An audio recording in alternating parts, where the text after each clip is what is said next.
Narito po yung ating mga sangkap. Yan po yung ating gagamitin sa ating lulutuin. Meron tayong sitaw, labanos, at saka yung ating okra. Then yung ating siling haba, meron tayong 3 piraso. At saka yung ating kangkong. And then yung ating Knorr sinigang original sa sampalok. Meron din tayong sibuyas. Yan. Then yung ating pamintang durog, pangpasarap, at saka yung ating asin at pangpalasa din po yan. At saka yung ating kamatis. At higit sa lahat guys, ang ating main ingredients, yung ating bangos. Meron tayong 4 na piraso. So guys, tara, samahan nyo akong lutuin itong ating bagong recipe for today. Ang ating sinigang na bangos.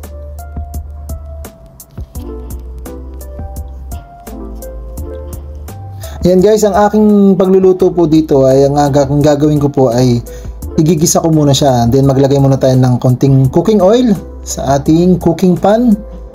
Then unahin natin yung ating sibuyas, igigisa natin yan. Ipapa-golden brown lang natin yan guys. Then halu-haluin lang ng marahan para hindi siya masunog. Then ang susunod nating ilalagay dito, ilalagay na natin yung ating, syempre yung ating kamatis. Ilalagay na rin natin yan para magisa na rin natin. Yan, hayaan lang nating mamulay yung ating kamatis, halu-haluin lang din natin para magsabay silang maluto. Next, yung ating sitaw, sabay na rin natin. Ating igisa na rin dito sa ating naunang mga ingredients. Yan guys, yan po yung aking bagong style ng aking sinigang na bangus. Ganyan po akong magluto kasi para maunang maluto yung mga gulay. May iba naman. Next, yung labanos. Lagay na rin natin. Halu-haluin lang natin guys para hindi po masunog yung pinakailalim niya. Yan guys, maraming pong salamat sa mga nanood ng aking mga ng video. Salamat po sa pag hindi skip ng ads. Thank you very much po. At sana po makakuha tayo ng revenue. Thank you very much po sa inyong support guys. Maraming salamat. Next natin, ilagay na natin yung ating okra.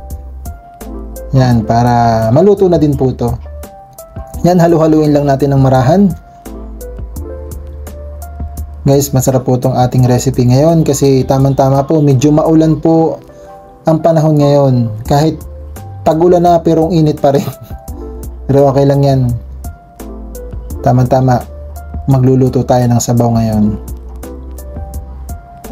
Napakadali lang po nitong lutuin guys.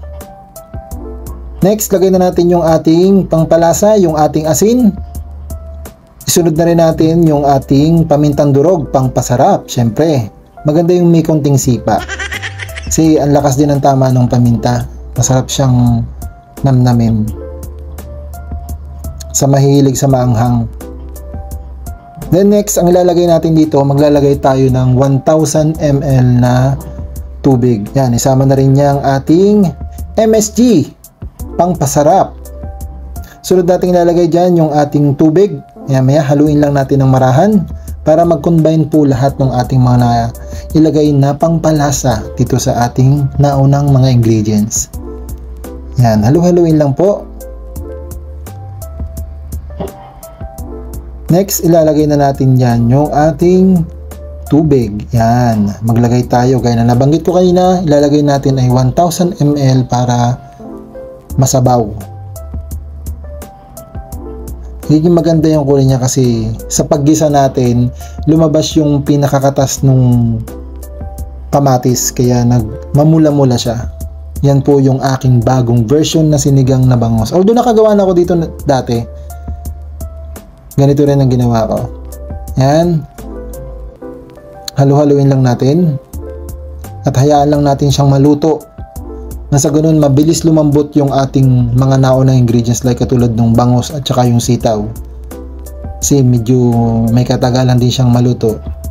Kaya inuna natin yan. Yan, i-cover lang natin. Balikan natin maya-maya ng konti. Yan, kung napapansin nyo, kulong-kulo na po siya.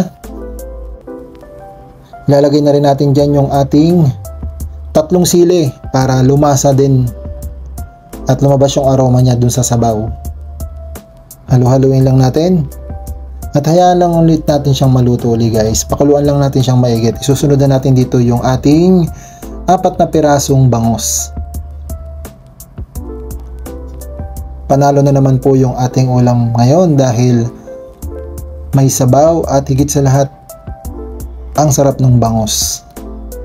Yan guys, mega shoutout nga po pala sa inyo sa mga nanonood dyan at sa mga taga-OFW, lalo na po sa ating mga silent viewers. Yan guys, kung napapansin nyo, kulong-kulo na po siya.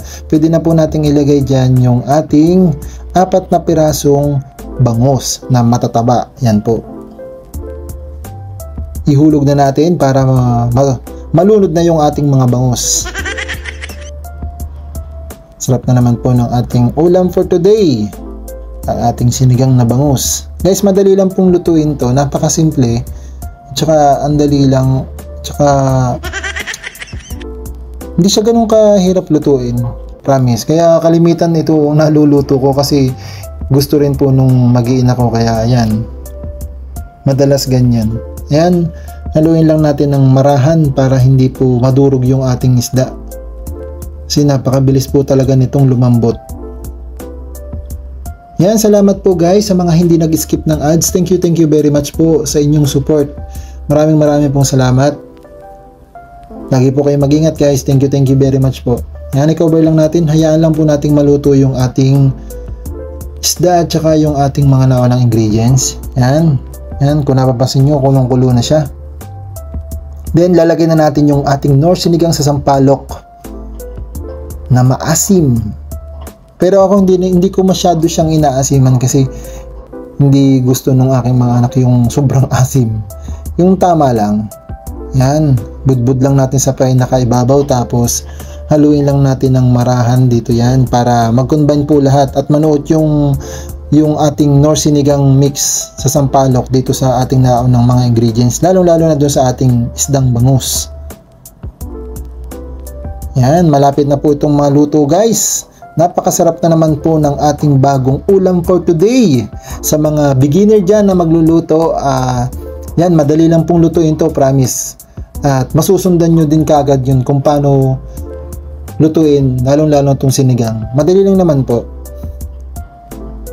Itong ating Pinoy ulam recipe for today, ang ating sinigang na bangus.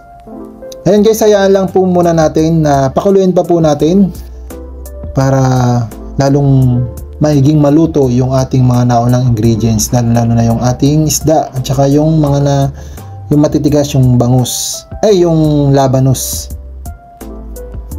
Yan, hilagay na natin yung ating huling sangkap, ang ating kangkong. 10 pesos lang po yan. Hinati ko lang yan, sobrang dami po kasi. Yan, ilagay na natin sa pinakaibabaw at hayaan lang din natin siyang maluto.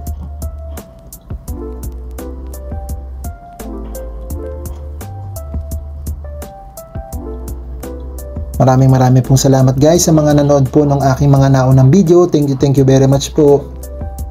Salamat po sa inyong suporta. Yan, hayaan lang po natin. Si madali naman pong lumambot yung ating kangkong. Yan, luto na yan guys. Malapit na po nating i-serve. Tama-tama po ito sa ating lunch.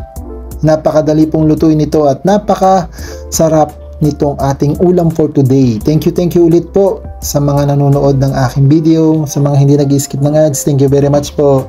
Sana makakuha tayo ng revenue.